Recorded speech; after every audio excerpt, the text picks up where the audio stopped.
नमस्कार, Ram Ram. BNA network के YouTube channel पर आपका स्वागत है। मैं हूं कुलभूषण। अगर आप हमारे चैनल से अभी तक नहीं जुड़े हैं तो कृपया चैनल को सब्सक्राइब कीजिए, कंटेंट को लाइक भी जरूर कीजिए। आज सुप्रीम कोर्ट ने इन कट्टर ईमानदारों की खाल नोच ली। ऐसा जजमेंट, ऐसा ऑर्डर पास किया है कि जिसे केजरीवाल, धूर्त और शातिर व्यक्ति, भारत रत्न देने की मांग करता था कि सत्येंद्र जैन को भारत रत्न देना चाहिए और कहता था गिनीज वर्ल्ड बुक रिकॉर्ड में इसका नाम दर्ज होना चाहिए, तो उस व्यक्ति को, उस सत्येंद्र जैन को, जो अब तक अंतरिम जमानत पर था, सुप्रीम कोर्ट के सामने अभिषेक मनु सिंघवी, जो सीनियर एडवोकेट हैं, गिड़गिड़ाता रहा। लेकिन आज सुप्रीम कोर्ट ने जो बातें सत्येंद्र जैन के लिए कही, उसे सुनने के बाद सत्येंद्र जैन और इसके आका केजरीवाल को तो इस्तीफा दे देना चाहिए। आज सुप्रीम कोर्ट में इन्होंने अर्जी लगाई थी कि अंतरिम जमानत की जगह इसे जमानत दे दी जाए।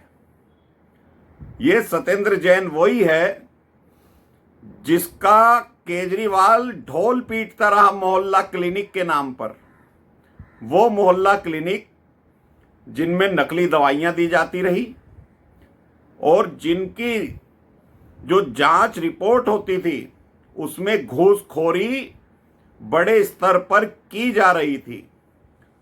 तो ऐसे व्यक्ति सत्येंद्र जैन को ये धूर्त केजरीवाल कहता था कि इसको भारत रत्न मिलना चाहिए, इसने स्वास्थ्य के क्षेत्र में क्रांति ला दी है।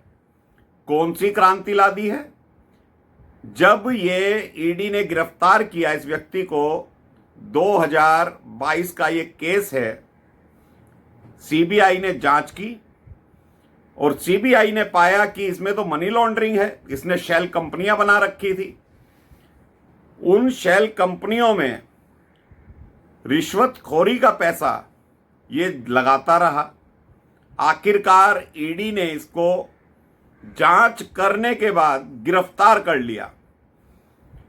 तो सुप्रीम कोर्ट तक, Rouse Avenue court, high court और सुप्रीम कोर्ट, तीनों ने कहा इसको जेल में डालो, क्योंकि प्रथम दृष्टया लग रहा था कि सत्येंद्र जैन ने मनी लॉन्ड्रिंग की है, पैसे का हेरफेर किया है और ये बता नहीं रहा था कि 4 करोड़ रुपया आखिर आया कहां से। तो आज जब अभिषेक मनु सिंघवी इसकी जमानत मांग रहे थे कि अंतरिम जमानत को जमानत में बदल दिया जाए, तो सुप्रीम कोर्ट ने कहा कि सत्येंद्र जैन और इसके जो रिश्तेदार हैं, करीबी हैं, उसमें सुमन जैन है, वैभव जैन है, अंकुश जैन है, उनकी भी जमानत निरस्त कर दी और कहा जब तक ये सच नहीं बोलते इनको जेल में भेज दिया जाए। माफ कीजिए। तो ऐसे व्यक्ति को केजरीवाल ने गिरफ्तार होने के बाद भी, जेल में होने के बावजूद भी 9 महीने तक मंत्री बनाए रखा। तो यानी केजरी जानता था ये व्यक्ति घूसखोर है और ईडी ने जो जांच करी इसके खिलाफ,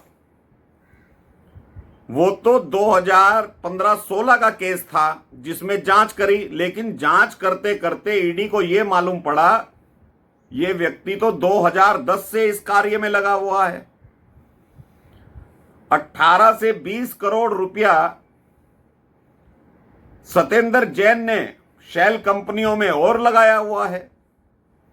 चूंकि सत्येंद्र जैन एनजीओ के माध्यम से केजरीवाल का करीबी रहा है, केजरीवाल को पहले से जानता है और केजरीवाल का ये मित्र भी है, तो ऐसे व्यक्ति को केजरीवाल कैसे नहीं समझ पाता? केजरीवाल को तो ऐसे धूर्त लोगों की जरूरत थी अपने मंत्रिमंडल में, अपने करीब लाने में केजरीवाल को बिल्कुल भी मशक्कत नहीं करनी पड़ी। केजरीवाल ने इसको टिकट दिया और ये जीत गया। तो आप ये देखिए दोस्तों, जिस तरह का ढोल केजरीवाल पीटता आ रहा है, मनीष सिसोदिया के लिए यह कहता है कि शिक्षा के क्षेत्र में क्रांति कर दी, सत्येंद्र जैन के लिए कहता है स्वास्थ्य के क्षेत्र में क्रांति कर दी, और जब ये लोग बीमार होते हैं ना तो ये प्राइवेट हॉस्पिटल में अपना इलाज कराते हैं। कोरोना काल में सत्येंद्र जैन ने अपने हॉस्पिटलों में इलाज नहीं करवाया, यानी कि सरकारी हॉस्पिटल्स में इलाज नहीं करवाया, प्राइवेट हॉस्पिटल में इलाज करवाया। लाखों रुपए का बिल दिल्ली सरकार ने भरा। ऐसे ही मनीष सिसोदिया और खुद धूर्त केजरीवाल है, इनके भी बिल प्राइवेट हॉस्पिटल के हैं जो दिल्ली सरकार द्वारा भरे गए हैं। तो कौन सी क्रांति कर दी इन्होंने स्वास्थ्य के क्षेत्र में? जनता का मूर्ख बना रहे हैं। और अभी जो पिछले दिनों एक सीबीआई की जांच और चल रही है मोहल्ला क्लिनिक पर, नकली दवाइयों पर, उसकी इंक्वायरी जब पूरी हो जाएगी तो ये भी मालूम पड़ेगा कि नकली दवाइयां दी जा रही थी, और जो ब्लड रिपोर्ट होती है, जांच करवाई जाती थी मोहल्ला क्लिनिक के द्वारा, वो फर्जी तरीके से करवाई जा रही थी। एक जांच अगर डॉक्टर लिख देता था तो 10-10 जांच उसी मोबाइल नंबर पर हो रही थी। 9 जांच का पैसा केजरीवाल के पास जाता रहा और 1 जांच का पैसा लेबोरेटरी को जाता रहा। इस तरह का खेल केजरीवाल अपने हर विभाग में कर रहा है, आज तक कर रहा है, क्योंकि इसका सपना है संसद में भी केजरीवाल यानी कि प्रधानमंत्री बनना चाहता है। लेकिन इसका कैंपेन हम चला रहे हैं जेल में भी केजरीवाल। अब मनीष सिसोदिया, संजय सिंह और सत्येंद्र जैन के 3-4 रिश्तेदार अन्य, ये अब सब तिहाड़ जेल में लूडो खेलेंगे, लूडो के साथ गिल्ली डंडा भी खेलेंगे। ये वही सत्येंद्र जैन है जो फिजियोथेरेपी के नाम पर एक रेपिस्ट से मसाज करवा रहा था। जेल में भी किस तरह से इसका मसाज पार्लर खुला हुआ था। तो दोस्तों, ये सारी की सारी आम आदमी पार्टी में जो जमात है, ये घोटालेबाजों की जमात है। और आज देखिए केजरीवाल क्या कहता है, ईडी के सामने नहीं जाऊंगा। अरे भाई, 2 दिन पहले तुझे ईडी के समन के लिए ही जमानत मिली है, किसी घोटाले में जमानत नहीं मिली है। तो आज दिल्ली जल बोर्ड के घोटाले में ईडी ने समन जारी किया हुआ था, तो इसने कह दिया ये समन भी गैर कानूनी है, हटाइए इसको, मैं नहीं जाऊंगा, जो करना है कर लो मेरा। तो ये अपनी भाषा की मर्यादा भी भूल चुका है। आतिशी ने कल प्रेस कॉन्फ्रेंस करी थी। मोदी के लिए आतिशी बोलती हैं कि मोदी ने तो गुंडे पाल लिए हैं, ईडी वाले गुंडे हैं, सीबीआई वाले गुंडे हैं। तो इस तरह का आरोप आतिशी और आम आदमी पार्टी के अन्य प्रवक्ता लगा रहे हैं। अब ये सोचना तो जनता का काम है कि ऐसे घोटालेबाज को कब तक मुख्यमंत्री बनाकर रखोगे। और अब ये ईडी को भी चाहिए कि अब इसे समन भेजना बंद करे, हेमंत सोरेन की तरह इसे घसीट कर ले जाए, क्योंकि ये व्यक्ति संविधान को नहीं मान रहा है। जब कोर्ट ने 8 समन लीगल मान लिए थे, तो क्या जल घोटाले में भेजा गया हुआ समन इलीगल कैसे हो सकता है? लेकिन इसकी नजर में ईडी वाले तो गुंडे हैं, चोर हैं, मोदी ने पाल रखे हैं। कहते हैं कि मोदी हमसे चुनाव में नहीं जीत सकता, इसलिए सीबीआई और ईडी लगा दी हमारे पीछे। अरे तुम्हारे हर विभाग में घोटाला चल रहा है।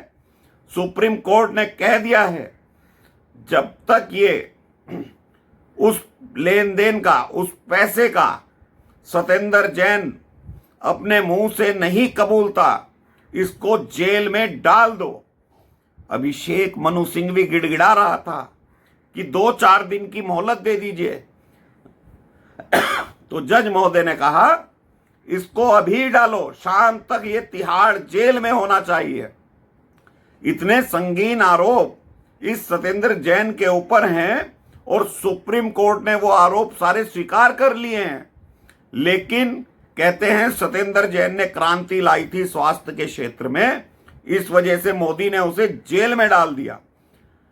अरे भाई केजरीवाल, शुतुरमुर्ग, चालाक लोमड़ी, तेरे लिए तो सारे शब्द कम पड़ जाएंगे। तेरी कथा अब इतनी बड़ी हो गई है, 2-4 किताबें लिखने भी बैठेंगे तो कम पड़ जाएंगे पेज, और पढ़ने वाला व्यक्ति भी पागल हो जाएगा।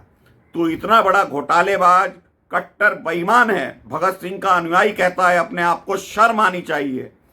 भगत सिंह फांसी के फंदे को हंसते हंसते चूम गया था, लेकिन तुम डर रहे हो क्योंकि तुम्हारी पैंटें गीली कर दी है ईडी ने।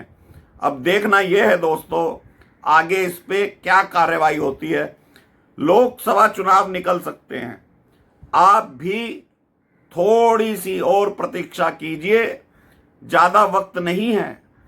जैसे ही लोकसभा के चुनाव खत्म होंगे, ये व्यक्ति कट्टर बेईमान तिहाड़ जेल के अंदर सत्येंद्र जैन, मनीष सिसोदिया और संजय सिंह के साथ लूडो खेलता मिलेगा।